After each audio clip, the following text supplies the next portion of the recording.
안녕하세요. 다산해주 원장 최정현입니다. 재미있는 전기 역사 이야기 첫 번째 시간으로 전기의 시작입니다. 전기의 시작이라고 하면은 인류 역사에서 제일 먼저 나오는 사람이 누구냐면 바로 그리스의 철학자 그리고 수학자인 탈레스라는 사람입니다. 탈레스라는 사람이 기원전 600년경에 호박이 있습니다. 호박을 이렇게 헝겊으로 닦았는데 신기한 일이 벌어지죠. 호박을 닦으면 닦을수록 더 깨끗해져야 되는데 오히려 호박에 더 많은 먼지들이 달라붙는 것을 발견하게 되었습니다. 즉 결과적으로 호박에 마찰을 시켜서 마찰 전기가 생긴다는 것을 발견했죠. 여기서 이 호박이라는 것이 제가 20년, 한 25년 전에 이 호박을 처음 들었을 때 그때는 제가 인터넷 검색도 안 되고 사진도 없었죠. 그래서 호박을 닦았다고 하니까 먹는 호박인 줄 알았습니다. 그런데 그 호박이 먹는 호박이 아니고 이 호박은 소나무나 전나무 같은 거 보면 송진 있죠. 송진. 그 송진이 굳어서 화석처럼 된 돌입니다. 일종의 보석이라고 볼 수가 있습니다. 그 송진이 굳을 때 그 안에 모기도 들어갈 수가 있고 벌레도 들어갈 수 있겠죠. 근데 이 호박은 안에 뭐가 많이 들어있을수록 더 가치가 있다고 합니다. 하여튼 이때 호박에서 마찰되는 전기를 발견한 후에 좀 지금 생각하면 좀 순진했던 그 그리스 사람들이 이 호박 속에는 영혼이 깃들어 있다라고 생각해서 마법의 돌로 여기고, 그래서 그리스 사람 특히나 뭐 철학자 같은 사람들은 이 호박을 부적으로 몸에 달고 다녔다고도 합니다. 제가 왜 자꾸 호박 얘기를 이렇게 오래 하냐면 그리스어로 호박을 들어보셨을 겁니다. 일렉트론이라고 합니다. 비슷하게 들어보셨죠? 오늘날 사용하는 전기가 영어로 뭐냐? 일렉트리시티입니다. 이 전기가 유래가 호박이라고 볼 수가 있다는 거죠. 그 다음으로 제가 말씀드리고 싶은 것이 전기와 밀접한 관련이 있는 것 중에 하나가 자석이 있습니다. 그리고 이 자석을 이용한 것이 나침반이죠.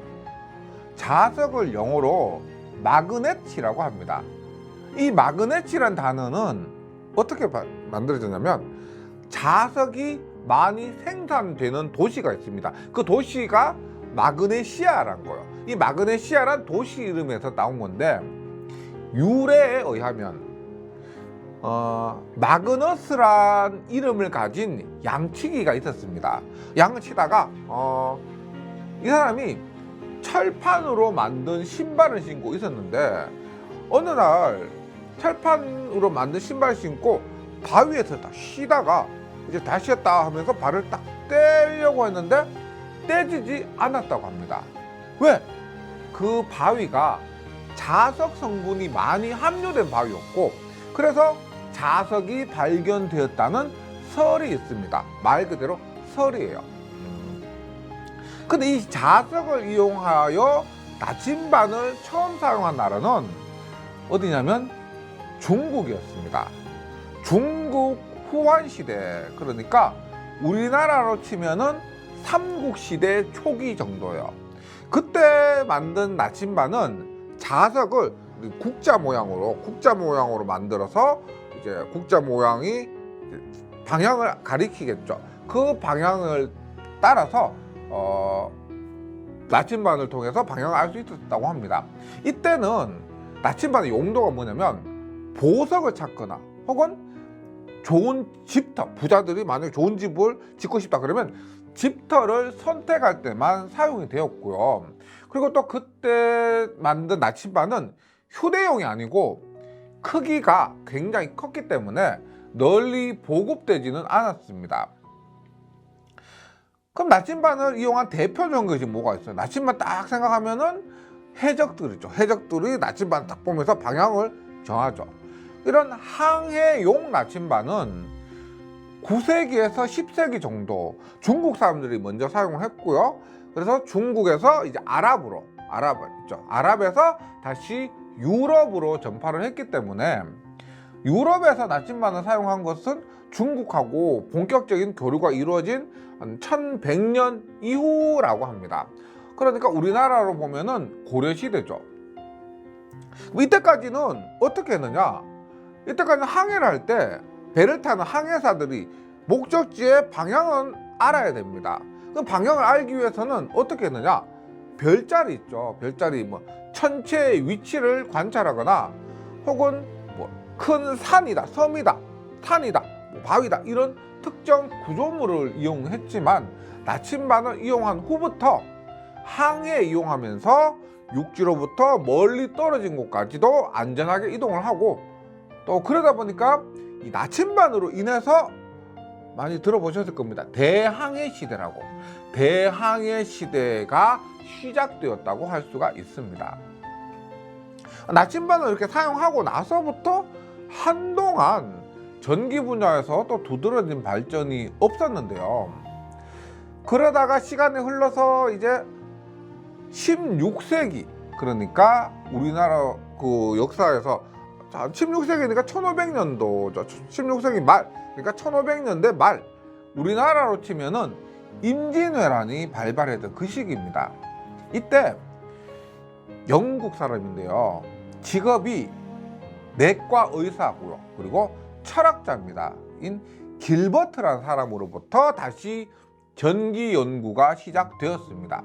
이 길버트라는 사람이 자기약의 아버지라 불리는 분입니다. 자기약의 아버지. 좋은 분인지 안 좋은 분인지는 여러분들이 판단을 해주셨으면 좋겠습니다. 이분이 대단한 분인데 갈릴레오 아시죠? 지구는 돈다. 갈릴레오보다 더 빨리 태어났어요. 그래서 최초의 과학자란 칭호를 받은 인물입니다. 그리고 1600년, 딱 1600년에 자석론이니까 자석에 관하여란 책을 쓴 분이에요. 이분이 아니었으면 전기 공부하면서 어려운 전기 자기약 공부를 할 필요가 없었겠죠. 하지만 반대로 생각해 보면 전기가 이처럼 발전하기도 어려웠을 겁니다. 근데 중요한 게 뭐냐면 기원전 600년경에 탈레스가 호박을 닦다가 발견했다고 했죠. 그때 전기는 마찰을 할 때만 발생하는 전기였습니다. 그러니까 마찰할 때만 지속성이 오래가지 않았습니다. 마찰할 때만 발생하고요, 놔두면 없어지는 거죠. 지속성이 오래가지 않았고, 물론 이러한 전기를 이용한다는 것은 상상도 할 수 없었습니다. 근데 이 윌리엄 길버트라는 사람이 발견한 게 뭐냐면 자기의 아버지 처음 발견한 거예요.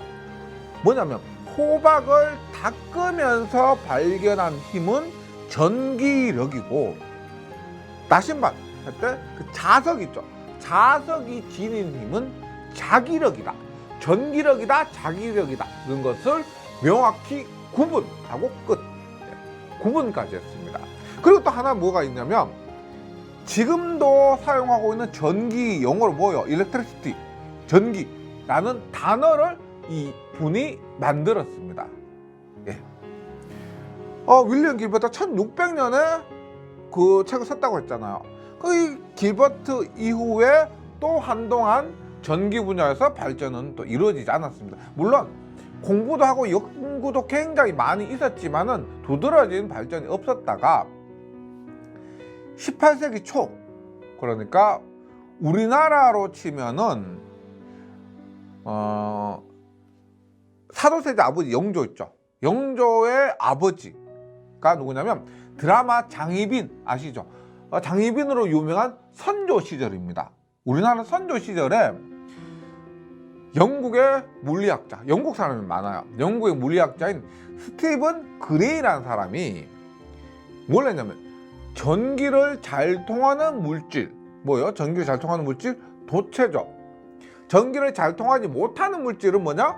부도체입니다. 이 도체와 부도체를 또 발견하게 된 겁니다. 별거 아닌 것 같은데 그 당시에는 굉장한 거죠. 또 뭘 했냐면, 지금 같으면 아동학대로 신고당할 수가 있는데 당연히 그러겠죠. 아이를 공중에 이렇게 매달아 놓고요, 고리 하나에 양쪽 발을 걸고 또 하나에 또 걸고 이렇게 수평 자세로 공중에 뜨도록 한 다음에 어떻게 했냐, 유리막대를 마찰시켜서 대전시킵니다. 마찰시키면 대전이 되죠. 그러고 나서 아이의 발바닥에 딱 갖다 대니까 아이의 머리에서 발에 갖다 댔는데 머리에서 짜릿한 자극이 발생한다는 것을 또 발견했습니다. 그래서 뭐요? 사람의 몸을 통해서도 전기가 전달된다는 것을 실험을 통해서 확인을 했습니다. 네. 그 다음에 첫 시간인데 말씀드리고 싶은 분이 너무 많습니다. 네. 그 후에 전기의 극성을 발견한 사람이 있습니다. 지금은 뭐요? 단순하게 건전지만 보더라도 플러스 극, 마이너스 극이죠. 근데 그때까지는 플러스 극, 마이너스 극이 없었습니다.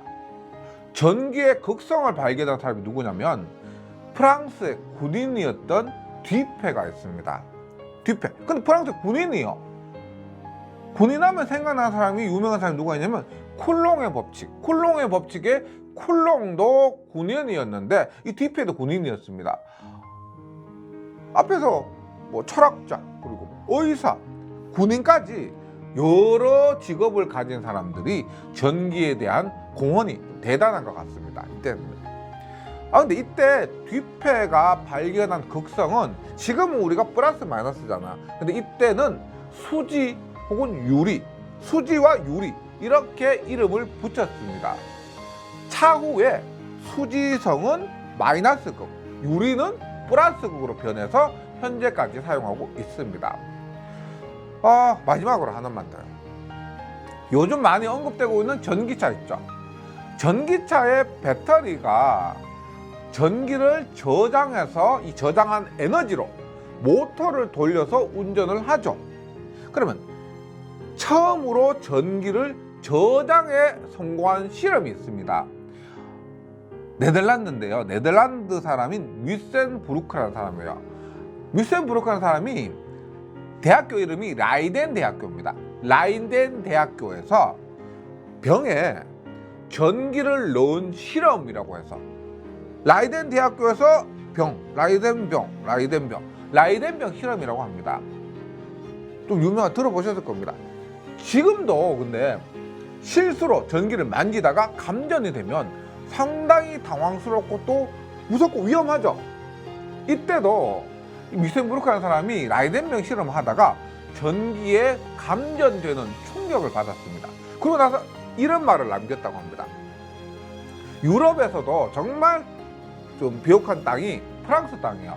그런데 이 사람이 프랑스 땅 전부를 준다고 해도 다시는 감전되기 싫다, 이렇게 말할 정도로 감전되는 그 상황에서 너무 충격을 받았던 것 같아요.